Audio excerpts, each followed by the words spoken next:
Hello students, आज के इस लेक्चर में हम डीसी मोटर यूनिट स्टार्ट करने जा रहे हैं जिसमें हम वोल्टेज, पावर और टॉर्क की इक्वेशन देखेंगे। स्पेसिफिकली इस लेक्चर में मैं जो टॉपिक कवर करूंगा उसमें सबसे पहले होगा कॉन्सेप्ट ऑफ बैक ईएमएफ, किस तरह से बैक ईएमएफ जनरेट होता है, क्या होता है, इसकी इक्वेशन क्या होती है वो देखेंगे। इसके बाद हम वोल्टेज इक्वेशन समझेंगे डीसी मोटर की। फिर हम बैक ईएमएफ का सिग्निफिकेंस देखेंगे, किस तरह से ये रेगुलेटिंग मैकेनिज्म ऑपरेटर होता है किसी भी डीसी मोटर में। इसके बाद हम पावर इक्वेशन देखेंगे डीसी मोटर की। फिर हम मैक्सिमम पावर की कंडीशन डिराइव करेंगे। इसके बाद हम टॉर्क इक्वेशन देखेंगे डीसी मोटर की। तो आइए शुरू करते हैं डीसी मोटर। डीसी मोटर का सबसे पहले अगर इक्विवेलेंट सर्किट देखें तो वो इस तरह से होता है, जिसमें हम सप्लाई वोल्टेज देते हैं मशीन को और यहाँ से करंट फ्लो होता है जो जाता है आर्मेचर बाइंडिंग में। तो ये एक जनरल सर्किट डायग्राम है, सेपरेटली एक्साइटेड का हो सकता है, शंट मोटर का हो सकता है। इसमें हम सप्लाई देते हैं किसी भी मशीन में और हमें करंट मिलता है, वो करंट जाता है आर्मेचर बाइंडिंग में। तो उसका इक्विवेलेंट सर्किट इस तरह से बनाया जा सकता है। जनरेटर और मोटर के केस में जो मेन डिफरेंस होता है वो यही होता है कि जनरेटर के केस में हम यहाँ से पावर लेते हैं, मींस करंट का डायरेक्शन आउटपुट साइड होता है, यहाँ से लोड की तरफ, यहाँ लोड लगा होता है। जबकि यहाँ पर मोटर के केस में हम सप्लाई यहाँ से दे रहे हैं तो टर्मिनल से करंट अंदर की तरफ जाता हुआ होता है। तो मेन डिफरेंस जनरेटर और मोटर में करंट की डायरेक्शन ही होती है।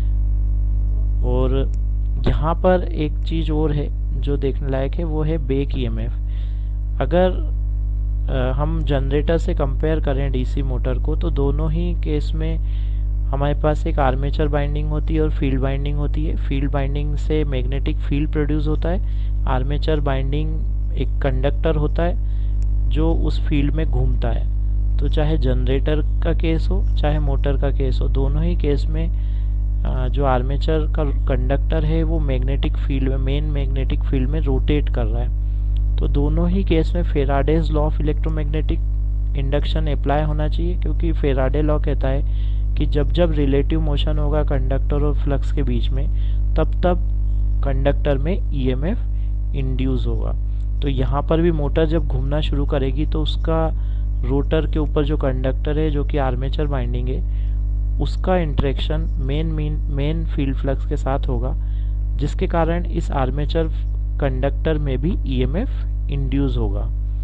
इस ईएमएफ को हम बैक ईएमएफ कहते हैं मोटर के केस में। इस ईएमएफ को बैक ईएमएफ क्यों नाम दिया गया?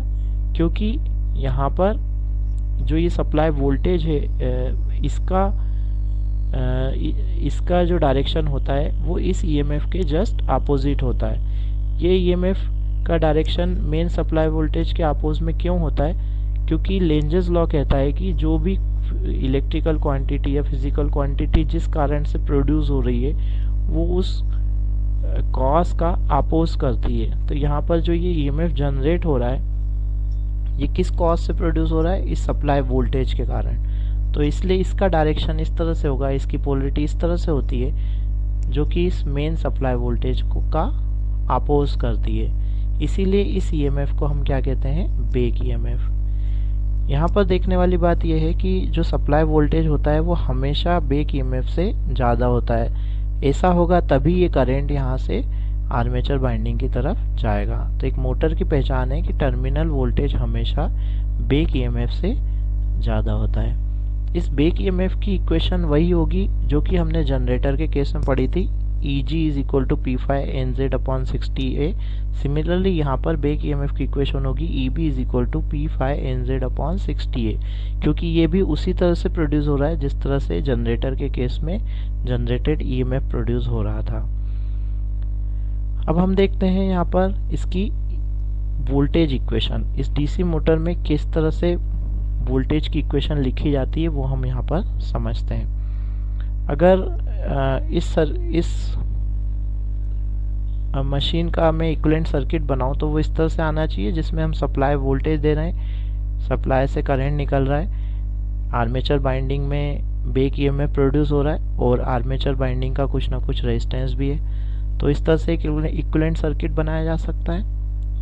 इसकी अगर इक्वेशन लिखे मेश एनालिसिस से तो वो किस तरह से होगी, टर्मिनल वोल्टेज हमने अप्लाई किया है, it should be equal to IaRa drop plus EB, वो यहाँ लिख सकते हैं हम।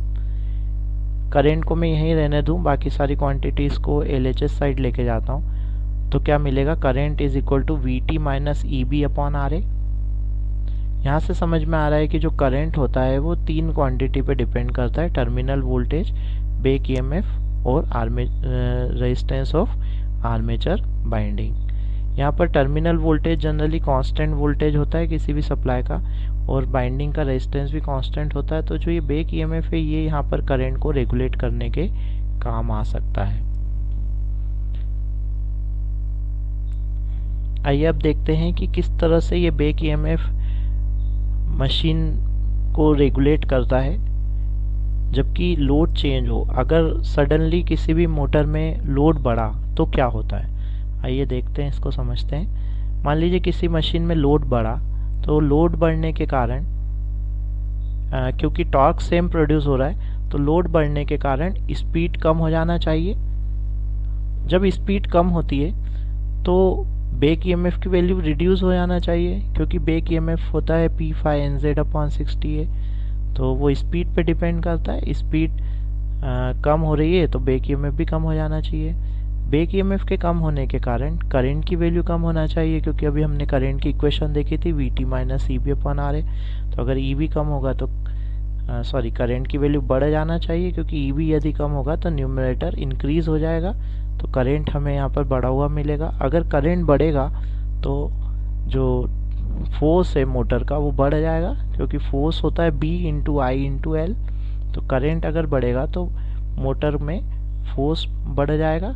इस मैग्नेटिक फोर्स, इस फोर्स के कारण, मोटर के फोर्स के कारण हमें इंक्रीज टॉर्क मिलेगा, और जिसके कारण machine again same speed achieve कर लेगी। तो इस तरह से लोड बढ़ने पर मशीन रेगुलेट होती है, जिसमें जो बैक ईएमएफ है उसका एक महत्वपूर्ण रोल होता है। अगर ये बैक ईएमएफ ना हो तो मशीन को रेगुलेट करना मुश्किल हो जाएगा। So this back EMF plays an significant role in this DC motor. Now power equation of a DC motor. अब हम DC मोटर की पावर इक्वेशन देखते हैं, जिसके लिए हम सबसे पहले EMF इक्वेशन, वोल्टेज इक्वेशन लेके चलते हैं। VT is equal to EB plus IaRa। इसके LHS और RHS दोनों साइड हम करंट का मल्टीप्लिकेशन करते हैं तो हमें ये मिलेगा VT Ia is equal to EB×Ia plus Ia²RA। अगर इस इक्वेशन को देखें तो समझ में आ रहा है VT×Ia means terminal voltage into current, यानी यहाँ से दिया जाने वाला पावर जो कि है net input power to the motor. तो हम लिख सकते हैं VT×I is equal to net electrical power input Ia²RA, यानी कि आर्मेचर बाइंडिंग के रेजिस्टेंस में होने वाला कॉपर लॉस, ये लिख सकते हैं हम इसे। तो यहाँ से समझ में आ रहा है कि जो आप इनपुट पावर दे रहे हैं VT, उसमें से यदि आप कॉपर लॉस को माइनस करें तो आपको मिलता है EB×Ia। और ये EB×Ia क्या है, EB है आर्मेचर बाइंडिंग के टर्मिनल पर मिलने वाला वोल्टेज यानी back EMF into armature current, यानी ये है आर्मेचर बाइंडिंग में इलेक्ट्रिकल पावर। और यही पावर जो है वो नेट हमें मिल रही है। तो हम कह सकते हैं कि this is the gross mechanical power developed by the armature and it is in electrical form, so we can say that EB×Ia is nothing but the electrical equivalent of gross mechanical power developed by the armature। तो ये इसकी equation होगी, जिसे हम इसे इसकी power equation भी कहते हैं। So it was all about the power equation of DC motor। आइए अब देखते हैं कंडीशन ऑफ मैक्सिमम पावर। इसके लिए हम पावर की इक्वेशन लेके चलते हैं। पावर की इक्वेशन होती है VT Ia minus Ia² RA। ये इक्वेशन होती है पावर की, अभी हमने देखी थी। अगर हमें मैक्सिमम पावर चाहिए तो हम इसमें का फर्स्ट डेरिवेटिव 0 लेंगे। यहाँ पर वेरिएबल के रूप में हम करंट ले रहे हैं, क्योंकि लोड चेंज होता है तो करंट चेंज होता है। तो करंट चेंज होना मीन्स आर्मेचर करंट भी चेंज होना। तो यहाँ वेरिएबल हम आर्मेचर करंट के रूप में ले रहे हैं। तो इसको हम डिफ्रेंशिएट करते हैं इस इक्वेशन को आर्मेचर करंट से। तो हमें क्या मिलेगा, 0 is equal to V T minus 2IA/RA।